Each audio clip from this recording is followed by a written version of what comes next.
A really good news story is that the bluefin tuna, this magnificent beast, has returned to British waters. It came back perhaps a decade ago. Devon, Cornwall, the Channel Islands, and has been spreading further east. And I grew up with tales of these fish being caught up off Scarborough and Whitby, either side of the wars. And you can see me there with a tuna caught down in Cornwall.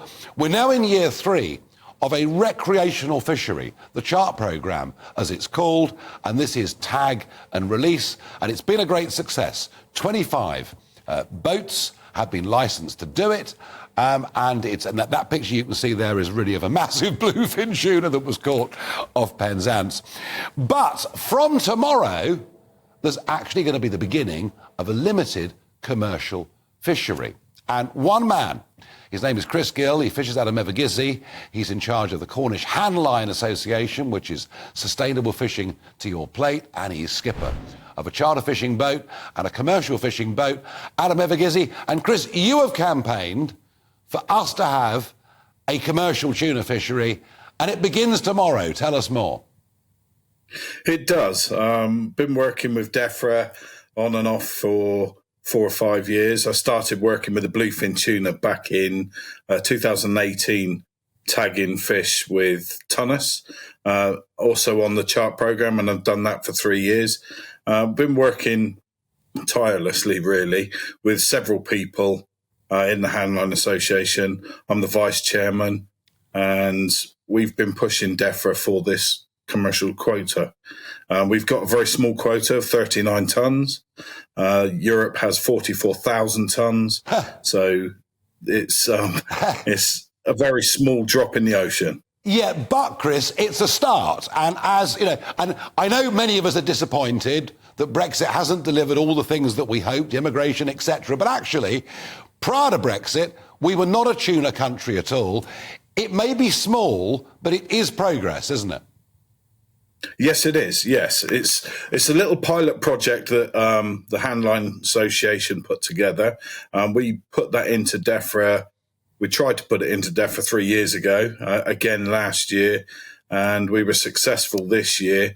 We applied for 10 licences. DEFRA put into ICAT for 10 licences, and they've been issued around the country.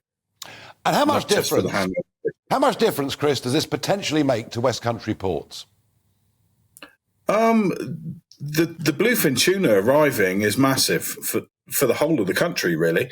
Back early 60s, 50s and 60s, we had massive celebrities coming over fishing for them. Ports like Mevagissey, where I'm out of, if we've got a good fishery, lots of people come in, stay in, and going and catching them, and then with a sustainable commercial as well. Why have they does anyone know the reason why the bluefin tuna, and I've been out with you and I've seen huge numbers of these fish busting the surface. It's an incredible, amazing and exciting sight. Does anyone really know why they've come back? I don't think they do. Water temperatures, they're saying, but I don't see any change in the last sort of 18 years that I've been out at sea. There does seem to be a northerly movement of fish. So whether it's just something to do with that migration, they're on a cycle. They seem to be on a cycle of about 40 years. Cod are on a cycle of about 7 years. So we see rises and fall in all species.